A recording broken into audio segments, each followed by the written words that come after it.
बदायूं कांड में बड़ा खुलासा हुआ है, जहां पर 2 मासूम भाइयों के मर्डर के आरोप में गिरफ्तार कर लिया गया है। जावेद को आज कोर्ट में पेश किया जाएगा और पुलिस की पूछताछ में जावेद कई अहम खुलासे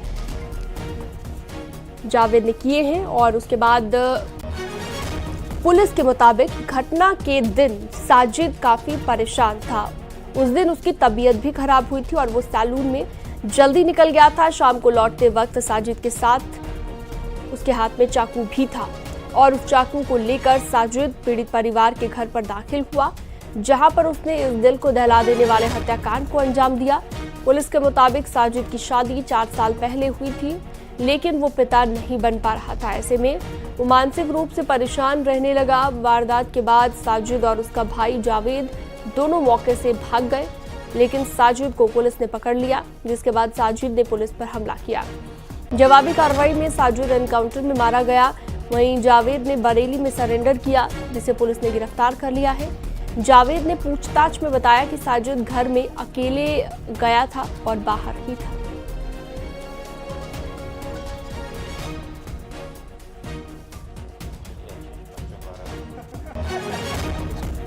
बजे के आसपास उसने कहा कि मेरी तबीयत खराब लग रही है और मेरा मन नहीं लग रहा है। तो फिर ये दोनों वापस सखानू चले गए और थोड़ी देर के बाद ही उसके भाई ने कहा कि भाई तुम्हारी तबीयत खराब नहीं लग रही, तो आज हम लोग कुछ चिकन वगैरह बना के खाते हैं। लेकिन भाई के इंसिस्टेंस पे दोनों फिर वापस चले आए शहर की तरफ। आने के बाद शाम को हमें एक ऐसा भी विटनेस मिला है जो इस बात की पुष्टि कर रहा है कि इसकी तबीयत खराब थी और इसने ये कहा कि मुझे खून की उल्टी सी होने जैसा लग रहा है और मैं कहीं जा रहा हूँ। इस बात की पुष्टि भी हुई है गवाह के बयान से।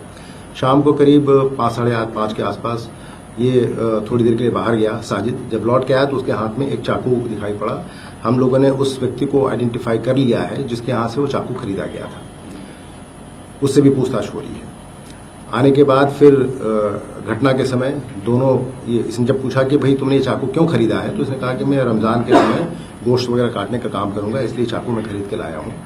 उसके बाद दोनों इसने बताया कि मुझे किसी काम से पीड़ित विनोद के यहाँ जाना है। विनोद के घर के जाने के लिए जब ये दोनों बाहर निकले तो विनोद के घर के अंदर चला गया और जाकर के उसने वहां घटनाक्रम को अंजाम दिया। मोटिव के बारे में मैंने पहले भी आपको बताया है। एक बात तो ये निकल के आ रही है कि वो मानसिक रूप से थोड़ा परेशान था, अग्रेसिव नेचर का था, वायलेंट था। और ये भी बात समझ में आई है कि शादी भी उसकी बहुत दिक्कत में थी, चूंकि शादी उसकी अभी से 3-4 साल पहले हुई थी और कई कोशिशों के बावजूद भी उसकी वाइफ को बच्चा नहीं हो पा रहा था। एक तो स्टिल बॉर्न बेबी हो गया था और 2-3 बच्चे उसके पेट में ही खराब हो गए थे। ये एक बात निकल के आई है और उसकी वजह से बहुत मानसिक रूप से वो परेशान भी रहता था। इस लाइन पे भी हम लोग अपनी जांच पड़ताल कर रहे हैं। क्या तंत्र मंत्र एक वजह हो सकती है सत्याग्रह के पीछे? देखिए, इस कंजेक्चर पे अभी टिप्पणी करना उचित नहीं है, लेकिन जैसा मैंने आपको बताया कि जो भी फैक्ट्स हमारे पास अभी आए हैं इस पूछताछ से, उन सारे फैक्ट्स को एग्जामिन किया जा रहा है और उनको जो भी उसमें सब्सटेंशियल फैक्ट निकल के आएंगे वो इन्वेस्टिगेशन का पार्ट बनेंगे। इन्हीं को टारगेट क्यों किया था? चूंकि इनके यहाँ वाकफियत थी, ऐसा लगता है, उसका प्रॉक्सिमिटी थी और आना जाना भी था, उनके 2 बच्चे भी थे। अब इन सारे बिंदुओं पर हम लोग अपनी जांच पड़ताल कर रहे हैं और ये सारी बातें इन्वेस्टिगेशन का पार्ट हैं।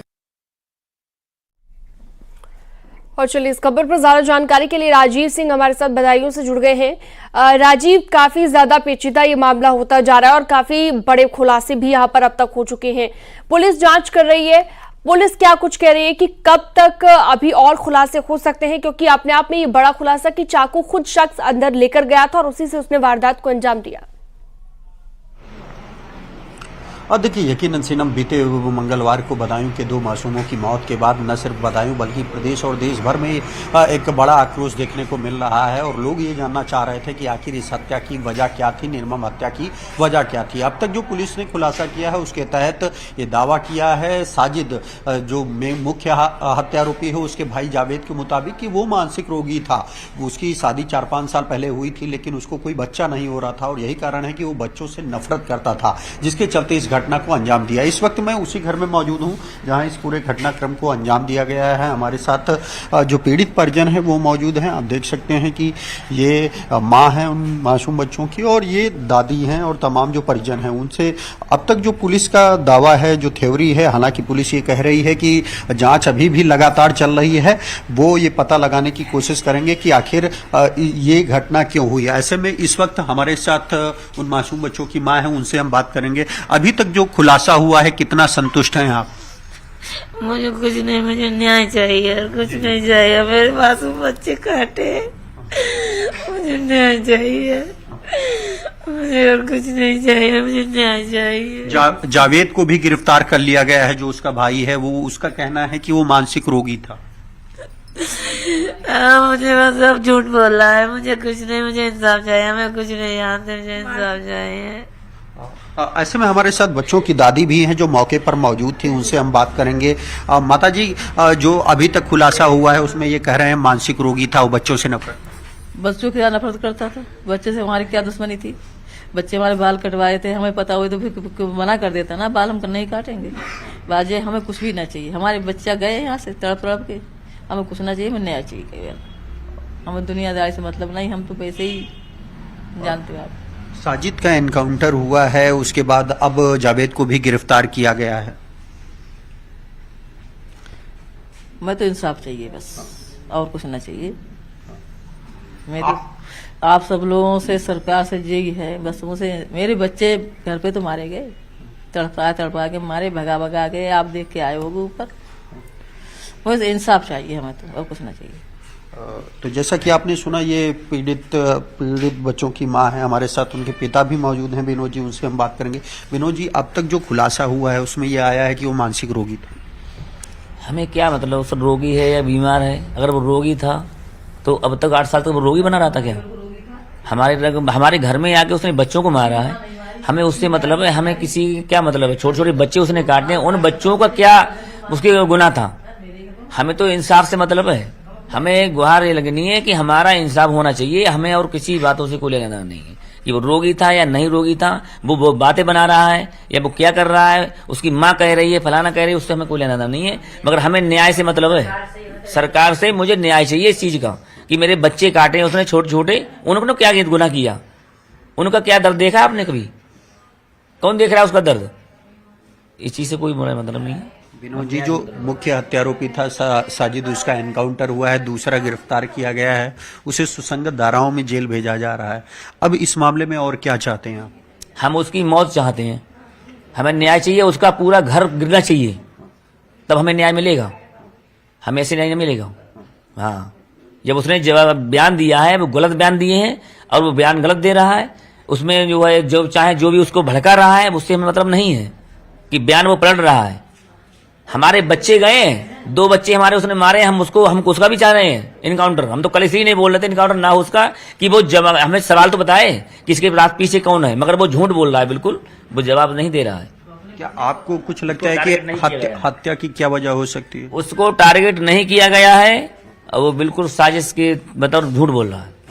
मगर हमको उस चीज से मतलब नहीं। हमारे बच्चे, छोटे छोटे मासूम बच्चों ने क्या बिगाड़ा उसका? या मैं गलत था या मेरे बच्चे बीवी गलत थी, तो इसका क्या महत्व है? कभी हमारे घर में नहीं आया था। और दुनिया मीडिया ये बोल रही है कि वो उनके घर जाता था, कि वो घर आता था। ये क्या तरीका है? कुछ नहीं है, ये सब बिल्कुल झूठ बकवास है। और हमें अपने बच्चों पे भरोसा है। मेरे बच्चे कभी कहीं किसी के यहाँ नहीं गए, मेरे बिना बोले कहीं नहीं जाते हैं। मैंने फोन कर दिया तब जाते हैं बच्चे, कभी किसी के यहाँ नहीं जाते हैं। तो मैं कैसे मान लूं अपने मेरे बच्चों गलत है? आपको क्या लगता है कि क्या वजह हो सकती है? कुछ भी वजह नहीं है। वो उसने पूरा षड्यंत्र रचा है हमारे घर को लूटने का। उसे पूरा भरोसा था कि मेरे घर में पैसे रखे हुए हैं। उसने ये सबूत लगा रखा था कि मेरे घर में पैसे रखे हुए हैं, और वो इसलिए आया था कि हम इन लोगों को मार देंगे, पूरा घर लूट के ले जाएंगे, और कोई षड्यंत्र नहीं इसका है। और उसमें ये सब साजिश है इसकी। जैसा कि आपने सुना, ये थे पीड़ित बच्चों के पिता, जिनका कहना है कि वो भी ये चाहते हैं कि जिस तरह से उनके बच्चों की निर्मम हत्या की गई, उनके हत्यारोपियों को कड़ी से कड़ी सजा मिले। और हालांकि पुलिस लगातार पूछताछ कर रही है। पेश किया जाना है जावेद को। होमगार्ड हैं अभी भी। हाँ, यकीनन आज जावेद को कोर्ट में पेश किया जाना है। उससे लेकर कोई जानकारी मिली हो तो वो भी दीजिएगा, और साथ ही बातचीत कीजिएगा। आप परिजनों से बातचीत कर रहे हैं।